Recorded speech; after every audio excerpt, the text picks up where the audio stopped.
ICC ने cricket के कुछ नियमों में बदलाव किया है और उस सूची को जारी भी कर दिया है। आपको बता दूं कि ये जो भी बदलाव हुए हैं वो 1 अक्टूबर 2022 से प्रभावी हो जाएंगे। बहुत सारे नियम बदले हैं। टाइम आउट में बदलाव हुआ है, उस रूल में मांकडिंग के रूल में बदलाव हुआ है। क्या कुछ है ये बदलाव, सभी बताऊंगा। उससे पहले बता दूं कि आप देख रहे हैं न्यूज बाइस्कोप और मैं हूं राकेश रंजन। आईसीसी ने उस सूची को जारी कर दिया है जिसमें नियमों के बदलाव की बात उसने की है। जिन नियमों में बदलाव किया है उसमें से एक नियम जो बहुत ही महत्वपूर्ण है वो ये है कि अक्सर हम देखते हैं कि जब भी गेंद हवा में जाती है और वो बल्लेबाज कैच आउट होता है तो इस दौरान जो है वो बल्लेबाज अपना अपना एंड जो है वो क्रॉस कर जाते हैं, एक दूसरे को क्रॉस कर जाते हैं और फिर पुराना बल्लेबाज स्ट्राइक लेता है और नया बल्लेबाज नॉन स्ट्राइकर एंड पर आता है। लेकिन अब 1 अक्टूबर से ऐसा नहीं होगा।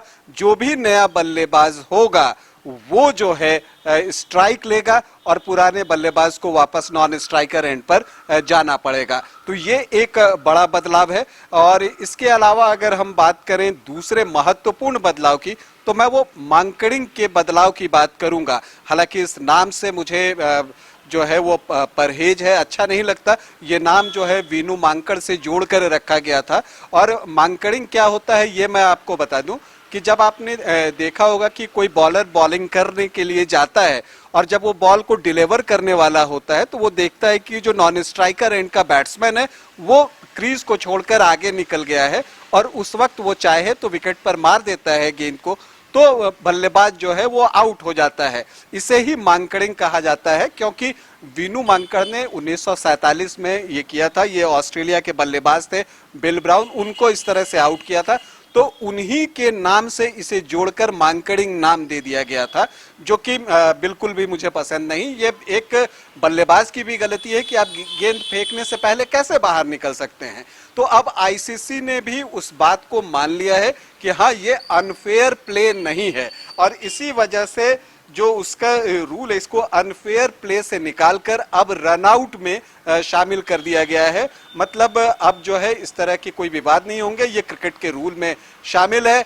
और बल्लेबाज को भी इस बात का ख्याल रखना होगा, नॉन स्ट्राइकर एंड पर जो बल्लेबाज है, कि वो बॉल डिलीवर होने से पहले क्रीज न छोड़े। हम सभी जानते हैं कि कपिल देव ने पीटर कर्स्टन को इस तरह से साउथ अफ्रीका में आउट किया था। अश्विन ने एक आईपीएल के मैच में बटलर को आउट किया था और इसे लेकर बहुत हाय तौबा मची थी। और अक्सर हम देखते हैं कि जो भी बॉलर मांकडिंग करके बल्लेबाज को आउट करता था उस पर बहुत तरह के सवाल उठते थे, उसके खेल भावना तक पर सवाल उठाए जाते थे, जो कि बिल्कुल गलत था। और मैं उस वक्त भी कहता था कि भाई अगर क्रिकेट के नियम हैं तो दोनों के लिए हैं। आप गेंद फेंकने से पहले क्रीज कैसे छोड़ सकते हैं? वो क्रीज है, कोई पार्क नहीं कि आप टहलने के लिए बाहर निकल जाइए। खैर अब आईसीसी ने इस बात को मान लिया है और मांकडिंग के नए रूल के अनुसार अब अगर बल्लेबाज आउट होता है तो उसे रनआउट की श्रेणी में रखा जाएगा। इसके अलावा जो स्लाइवा, जो हम लार लगाते थे गेंद पर, आपने देखा होगा, हालांकि कोविड काल से ही इस पर अस्थायी तौर पर प्रतिबंध लगा दिया गया था, लेकिन अब इसे अस्थायी तौर पर प्रतिबंधित कर दिया गया है। मतलब स्लाइवा को क्रिकेट से गुड बाय कह दिया गया है। इसके अलावा टाइम आउट के रूल में एक बदलाव किया गया है। अब जो है बल्लेबाज को टेस्ट और वनडे इंटरनेशनल में 2 मिनट के अंदर किसी बल्लेबाज के आउट होने के बाद नए बल्लेबाज को क्रीज पर आ जाना होगा। पहले ये 3 मिनट का वक्त होता था, जबकि T20 इंटरनेशनल में जो ये समय अवधि होगी वो 90 सेकंड की होगी कि 90 सेकंड के अंदर नए बल्लेबाज को क्रीज पर आ जाना होगा। और अगर इससे देर करता है बल्लेबाज तो फील्डिंग साइड के कप्तान के पास ये अथॉरिटी होगी कि वो इसके बाद टाइम आउट की अपील कर सकता है और उस बल्लेबाज को टाइम आउट किया जा सकता है। तो ये एक महत्वपूर्ण बदलाव है नियम में। एक और जो महत्वपूर्ण बदलाव हुआ है नियम में, जिसे आज आईसीसी ने जो है किया है, वो बदलाव भी बहुत महत्वपूर्ण है। अक्सर हम देखते हैं कि कई बार होता है कि जब ओस बहुत ज़्यादा हो या कई मौके ऐसे भी आते हैं कि जब गेंद जो है वो बॉलर के हाथ से फिसल जाती है, स्लिप कर जाती है। अब जबकि डे नाइट क्रिकेट बहुत ज़्यादा होता है और कई ग्राउंड पे हमने देखा है कि ओस बहुत ज़्यादा गिरती है तो गेंद भीग जाती है और बॉलर को कंट्रोल करना आसान नहीं होता, तो गेंद उनके हाथ से जो है वो छिटक के दूर निकल जाती है, फिसल जाती है और कई बार तो गेंद पिच से दूर जाकर गिरती है। लेकिन अभी जो नियम है उसके अनुसार बल्लेबाज अगर चाहे तो उस गेंद तक पहुंचकर स्ट्रोक लगा सकता है। लेकिन अब इस नियम में भी बदलाव कर दिया गया है और नियम अब ये कर दिया गया है कि अगर गेंद पिच के बाहर जाती है तो और बल्लेबाज अगर उस गेंद को हिट करना चाहता है तो उसे जो है जब भी वो शॉट लगाए उस बाहर पिच के बाहर की गेंद को, तो उसके शरीर का कोई भी हिस्सा पिच पर जरूर होना चाहिए। मतलब अब वो पिच छोड़कर जहां गेंद है वहां जाकर स्ट्रोक नहीं लगा सकता। तो ये भी एक अच्छा बदलाव है।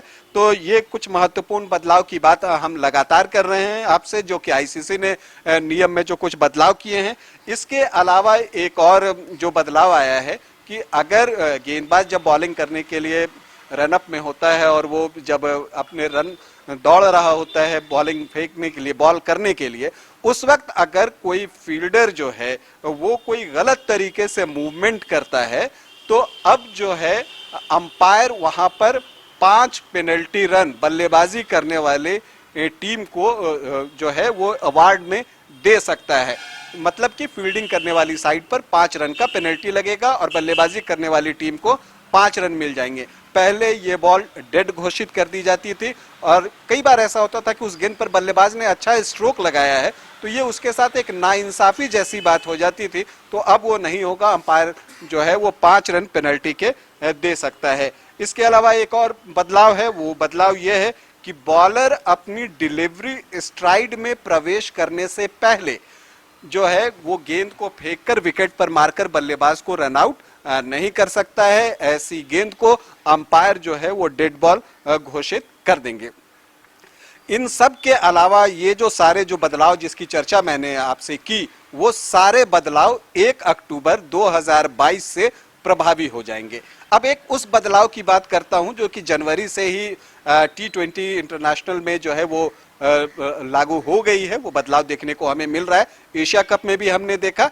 अब वो बदलाव जो है ओडीआई में भी आएगा। तो पहले उस बदलाव की बात कर लेता हूं कि अगर निर्धारित समय में बॉलिंग करने वाली टीम अपने निर्धारित ओवर्स नहीं डाल सकती है तो इसके बाद जो अपना कोटा पूरा करने के लिए जो निर्धारित ओवर फेंकने के लिए जो अतिरिक्त समय बॉलिंग साइड लेती है उसमें अब जो है उसे एक अतिरिक्त फील्डर जो है घेरे के अंदर, जो 30 गज का घेरा है उसके अंदर रखना होगा। तो बल्लेबाजी करने वाली टीम को फायदा होगा। हालांकि T20 इंटरनेशनल में ये नियम लागू है, जनवरी से ही लागू है और एशिया कप में भी हमने इसे देखा है। अब इसे वनडे इंटरनेशनल में भी लागू किया जाएगा, लेकिन इसे तुरंत लागू नहीं किया जा रहा है।